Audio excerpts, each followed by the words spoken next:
is the dead of night and fire breaks out in your home. If you are asleep, chances are you will be overcome by smoke or even burned to death, unless you have a smoke detector. I'm Captain Ed Flynn. Welcome to Chapter 7, The Sound of Life. My guest is Lieutenant Donald Wilson, Director of Public Fire Education. Lieutenant Wilson, what can we do to protect our loved ones, our families, from smoke and fire? Well, we can wake up to the fact that smoke detectors save lives. They not only alert us, but they detect the combustion particles of smoke in your home. We can wake up to the fact that smoke detectors have saved thousands of lives over an untold numbers of years. Smoke detectors are a deterrent to smoke. What type of smoke detector would I want to buy? There are over 200 brands on the market, and to the average person who is interested in a smoke detector, it's probably very confusing. The newspapers have various type of advertisements, and what can we look for in a smoke detector? Well, there are several kinds of smoke detectors on the market today. You could go to a smoke detector similar to the ones that are on this board. This is an ionization type smoke detector. This is a photoelectric type smoke detector, and this is also an ionization type with a battery, 9-volt battery backup system. When purchasing a smoke detector, what are some of the things the shopping public should be looking for? The shopping public should become smart consumers. They should look for the UL 217 rating. They should look for a reputable dealer. Buy from a reputable dealer. Be a comparison shopper. Look for the best price for the best product on the market today. What would be a price that one would expect to pay for a smoke detector? Smoke detectors have come down from a range of $30 down to an affordable price of between $8 and $10 today. That is a good price to pay, between $8 and $10 for either a ionization type or a photoelectric type detector. So the ones that have the UL listing on there are the better ones, basically because they have passed a series of tests, and the tests, they have stood up to the testing. Absolutely. Underwriters Laboratory has put them through a strict test, and they have passed that test to be the right kind of product to be in your home. What about the various type of power sources that are available to the public? That also may be confusing. What can you tell us about the power sources? Well, you have a choice. That's one of the choices you have when you are going to purchase a smoke detector, the choice of power source that will power your detector. There are there are two choices: electricity, basically, and electricity through a battery. When I say that, I mean to say this, that you may have a conventional cord into a conventional AC outlet, or you may have a 9-volt battery, or you may have a detector that incorporates both of these features, a direct line into your AC current with a 9-volt backup system in the event that you would lose power. So it's most important that if you do have the plug type, that you should have that battery in there. Chances are that when people have storms, wintertime, or hurricanes during the summer, such as we have here, the power is down. Without that smoke detector, you're jeopardizing your life from fire. Absolutely, and you don't want to jeopardize your family. You should have the backup system. You should have, if you opt to have a plug into a conventional outlet, you should always have it incorporated with the backup 9-volt battery, so that if you were to lose power, you would automatically be tripped into the battery operation, and you would never be without fire protection. What about the installation of a smoke detector? Let's just say that my mother wants to install a smoke detector and the kids live away from home. How would she go about installing? Is it difficult, or? That's a very good question, Captain Flynn, and I will answer it simply by saying, if you can operate a screwdriver, or if you can plug a conventional cord into a home outlet, you can install either the ionization or the photoelectric type smoke detector.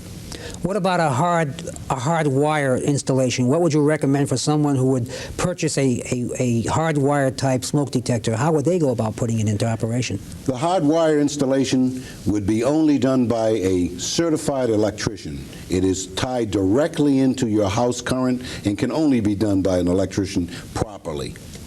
How would you describe a photoelectric smoke detector? A photoelectric smoke detector is one which incorporates a system whereby there is a black box that's inside the smoke detector. Were you to take it apart, you would find a black fabric covered box which contains a light tight chamber. When you see this, it will tell you immediately that this is a photoelectric type because it needs that chamber to be effective. So actually, when the smoke particles break that light source, it would activate the alarm? Absolutely. It reflects the light. When the light beam is broken, the reflective light puts added particles on the chamber. It then senses and actually sees the smoke, and it sounds an alarm. How would you describe the operation of an ionization type smoke detector? An ionization type smoke detector is one which you would see right here, or on one of the smoke detectors. You would see on the front of it a source sign. It could be either on the inside or the outside. But what would make it readily visible to you is the fact that it has a button and it has a little knob sticking out of the front of it which picks up the particles of combustion and triggers this type of smoke detector. So the ionization type chamber is actually one that is magnetized or electrified, and that when the particles of smoke enter in there, they more or less break that electrical charge, sounding the alarm. Absolutely. What kind of danger can one expect from a ionization? We're talking about a small source of radiation. What should we know about that? There is no danger at all.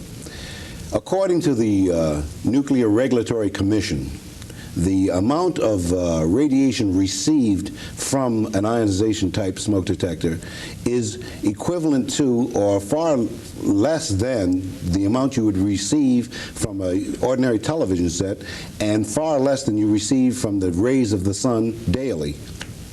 How about disposing of such a smoke detector? Let's just say that it's no longer functioning because of some other problem. You have that radiation source in there. What do you do? Just throw it out? If there is if you have any discrepancies as to just throwing it out, we would recommend in the fire service that you take that defective detector back to the place from which you purchased it and let them send it back to the company and dispose it at their convenience and in a safer place than you probably would have to dispose of it. How would I know where to locate the smoke detectors?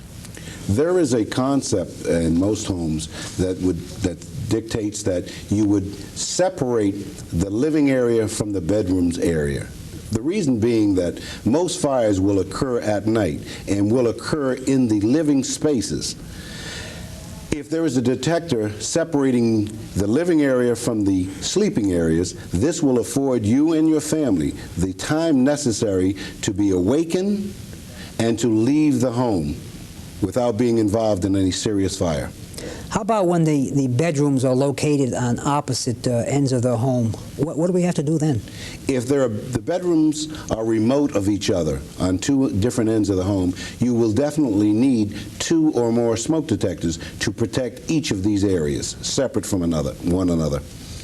Why is it important when you install a smoke detector that you don't put it too close to a corner of a hallway or a room? What seems to be the problem? There's a natural phenomena with regard to that, Captain Flynn, in that smoke does not congregate, if you will, in the dead air space of the corners. You must be at least 12 inches down from the ceiling and 6 inches away from the corner to make a proper installation. If you go in any tighter than that, that is the dead air space, and smoke will not reach your smoke detector to give you the early warning that is necessary. So with the purchase of any smoke detector, there comes with it a set of not rules and regulations, but installation procedures. If you follow them correctly, you will install your detector properly, and you will not be involved with that natural phenomena of dead air space. Careless smoking is the #1 cause of fires in this country. Most of the fires of great magnitude in the residential areas are caused by smoking, careless smoking. How about the person who is a habitual smoker and who smokes while sleeping, while they're in bed? What can you say about that person? Well, that person has infringed upon good fire safety rules right off the hop. And I would say to you that a smoke detector should be placed in that person's room.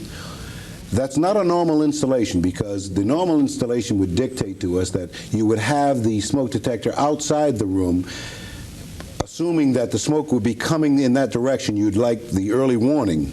But if a person is a habitual smoker in bed, that person needs to be, the other people in that house need to be protected against him or her. So if you were to install a smoke detector in that room and they were to fall asleep smoking, while smoking, and set the bed on fire, it would give early warning to the other occupants of the house. Is there any maintenance required on a smoke detector? I just buy a smoke detector, I install it, I put it up. What do I do then? Like any other home appliance, a certain amount of maintenance is absolutely necessary. It has been recommended by many manufacturers to do several things. To test your smoke detector periodically. Pick a date. Pick a date that's very important to you, such as a birth date, and so that you won't forget it, test your smoke detector on that date yearly. But prior to that, test your smoke detector every 3 weeks. There has also been some recommendations for manufacturers to do several things on a photoelectric type smoke detector. Test the bulb also. If the bulb is not lit on that smoke detector, it is in need of a new bulb. Also, there is a push-to-test button that you could periodically test. We don't want you to do it daily because it would drain the battery. But if you were to do it weekly, that would be fine on that type of smoke detector. What about cobwebs, dust that accumulates? You may have spiders that are crawling on the ceiling and invade the chamber. What do we do about that? Many manufacturers recommend vacuuming that particular kind of situation. If there are cobwebs or if there is any other foreign matter there, vacuum it. Another thing, never paint over your smoke detector. There might come a time when you want to, the smoke detector has been up for 6 months and your wife would like to change the decor of the room, and you start painting and you say, well, I'm not going to take this down, I'll just paint over it. If you do that, it will retard the sensing device on the smoke detector, especially on ionization type. Thank you. We're going to go to a short videotape on the testing of smoke detectors.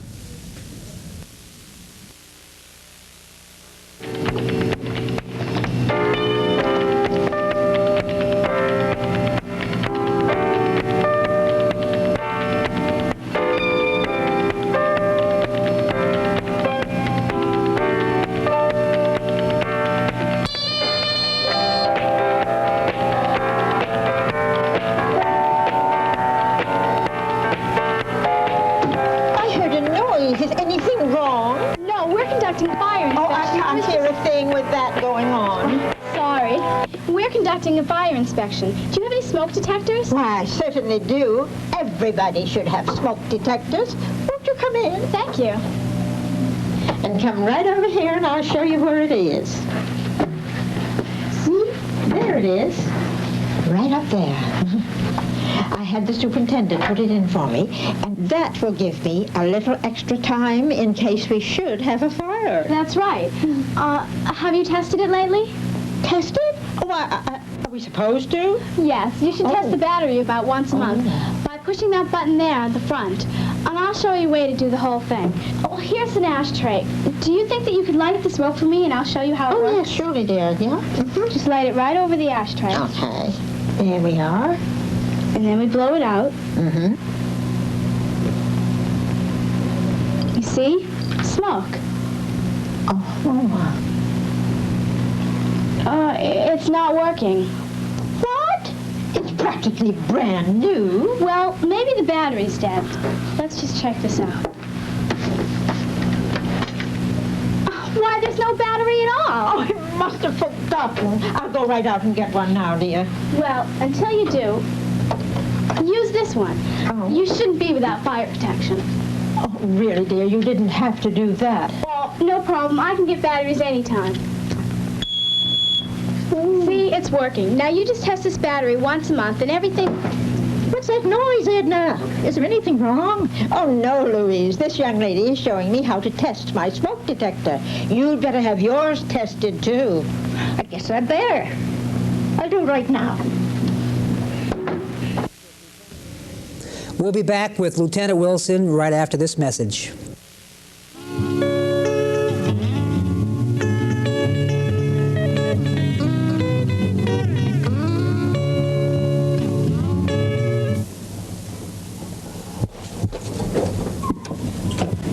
Yes. Oh, good morning, ma'am. I see that you're getting cable television. Yes. Are you from the cable company? Oh, no, ma'am. I work for myself, and I'm only going to be in the neighborhood for a couple of days. Do you have any movie channels? No, I really don't. Why do you ask? Well, as I say, I'm only going to be in the neighborhood for a couple of days, and for only $50, I can hook you up with a movie channel. You'll never have to pay anything again. You mean I won't have to pay my cable company every month the way I pay my phone and electric bill? Oh, no, ma'am. The cable company will never know about this. You'll just pay your basic monthly service just like you do now. All you have to do is give me $50 in cash, and I'll hook you up today. Well, this sounds almost too good to be true. If it sounds too good to be true, it is too good to be true. If you are receiving a cable television service and not paying for it, you are breaking the law. Theft of cable television service is illegal. Violators will be prosecuted to the fullest extent of the law.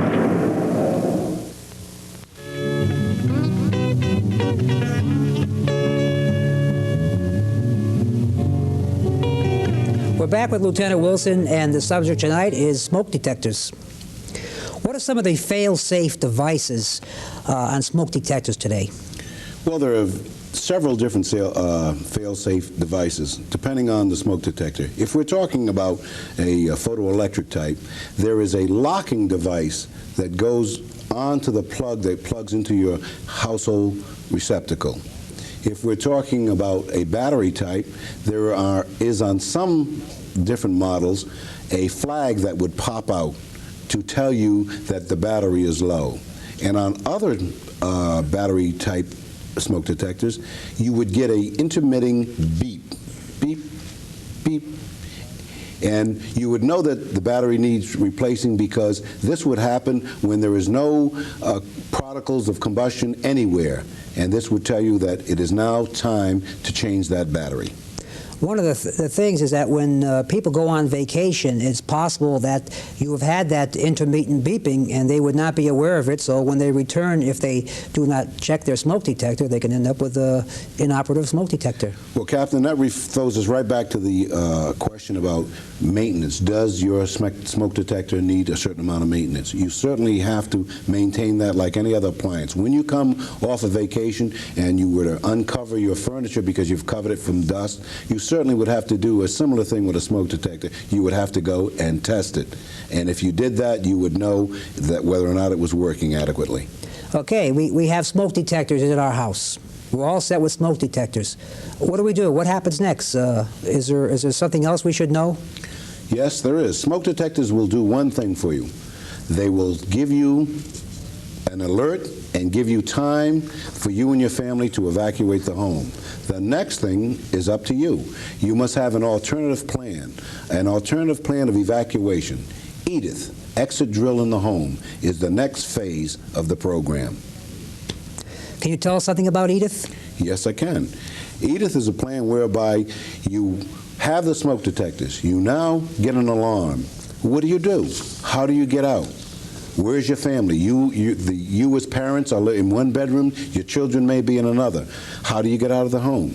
That's what Edith is, exit drill in the home. You should formulate a plan of evacuation, and you should practice it. You should have two means of egress remote of each other. You should practice how you would get out of that house. That is what Edith is all about. What happens if the bedrooms are remote from one another? How do we know if everyone is out of the house? Good question. If you have done with your homework, you would have practiced your plan of attack. If the children are cut off from you and you from the children, they will know through pre-planning to go to the door. And if they elect to use that hallway because the smoke has not inundated it to the point where they can't traverse, then they should do that. They should go down the hallway and go to an exit and get out. You as the parents, if you cannot go the same way that they went, you should find an alternative route, whether it led over out a window, onto a porch, and then down. And then you should have a central place in which to meet. That is part of the program. So actually, if everyone is out in front of a building, they will know that everyone is out of the house. Absolutely. And the responding fire apparatus would know that there is no one to be rescued in that building. Yes. In a evacuation during Edith, if I should elect to go to the hall instead of out the window, the room is filled with smoke, what should I know about this system? What you should know is this. If you elect to go down a hall from your bedroom, if you should elect to go to the door, the first thing that you should do is feel your door. If you feel your door and it's not hot, or if it's warm but not hot to the point where you can't open it or go out, you should go out into the hallway. The first thing you should do is crawl, drop to the ground, and crawl in that hallway to an alternative exit. Don't stand up and walk through smoke. We have a natural fear of fire, but not of smoke. Smoke is the killer of people in fire situations. Not necessarily fire, but definitely smoke. So because the fact that the superheated gases will rise to the ceiling would ensure us that if there's going to be any air at all, it's going to be close to the floor. Absolutely correct, Captain. What should every member of the department know how to do? What should they know? Every member of the household should know two things: how to get out of their home, how to call the fire department. That's the most important features. Get out of your home, call the fire department. And when you call them, there are several things you should do. You should tell them where you are, what's on fire, if at all possible. 50% of the families in this country have smoke detectors. Why is it that everyone doesn't have a smoke detector now that it's been made affordable? Well, I would just be able to answer that by saying this, that there's a lot of apathy in the country. People are always saying, fire, it won't happen to me. It's going to happen to somebody else. It's abstract to them. They feel as though it's never going to happen to them. But statistically, we can prove that fire impacts upon everyone. It's not a respecter of persons. Over 300,000 men, women, and children have been injured in fires every year, so that is a pretty good indication to that 50% that perhaps if they had had smoke detectors, we may not have had as many injuries. Absolutely. Knowing that a fire occurs at night, can anyone really feel safe when they go to bed if they do not have a smoke detector? Captain, I don't see how anyone in this day and age, with all the publicity that we've been giving smoke detectors and showing that they are a deterrent, how they could possibly feel safe going to bed without a smoke detector in their home. Statistics show that in 1977, there was a dramatic increase in the purchase of smoke detectors. And for 2 consecutive years, the number of deaths and injuries dropped in this country. I believe that would be an indication of how successful smoke detectors have been. Absolutely. What about sleeping with the doors closed? Is it a good practice? With the doors closed? Absolutely. We in the fire service recommend that you do sleep with the doors closed. The bedroom door affords you a certain amount of protection from an unprotected hallway. The hallways are unprotected in most houses as well as other apartment houses. Please, by all means, sleep with your door closed. So actually the door would hold back the smoke, the door would hold back the flames, and the door would give you time. The door is the most important feature between you and the fire. If I am unable to get out of my room and the window is too high, it may be second, third floor, what do I do? If it's too high, Well, this is part of Edith. One should practice that. The parents in a home should show the children how to evacuate a room, either through the door leading to the hallway and out, or through a window. You should have something there, a chair, and this should be part of the Edith plan, to stand up on the chair, make sure that the windows are easily open. And that includes the storm window on the outside also, because in this climate, or this part of the country, we have storm doors, storm windows and doors, and one must be able to open them very easily.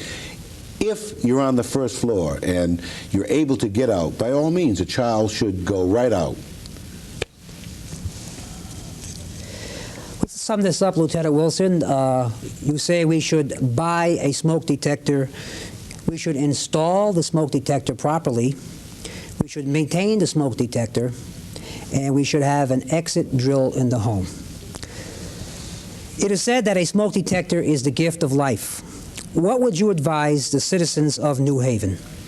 Captain, I would advise the citizens of New Haven, if they do cherish life, and they cherish the lives of those in their family that they love, and if they profess this love, they should demonstrate it by purchasing a smoke detector for the person that they love. You have been watching Chapter 7, The Sound of Life. My guest has been Donald Wilson, Lieutenant and Director of Public Fire Education. Be sure to be with us next week for Chapter 8, Reaction Based on Preparation.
Cable, a division of Storer Broadcasting, a company founded on the premise that you must make a commitment to excel. This commitment has made us what we are today, one of the largest, most successful cable communications and broadcast operators in America. However, success just doesn't happen overnight. It takes years of hard work and dedication. We began our cable operations in 1963, but our broadcast expertise started many years earlier, back in 1928, when George B. Storer purchased a small radio station in Toledo, Ohio. Since then, we've become one of the most respected names in communications. Our cable division serves subscribers in more than 400 communities in over 20 states. While our broadcast division owns and operates 7 major television stations from coast to coast, which is the maximum allowed by the FCC. Although we're a large company, we never forget that all our business is local and that our continued growth depends upon our strong commitment to serving the public with a deep sense of responsibility, integrity, and community service. For over 50 years now, Storer has been a communications company committed to excellence.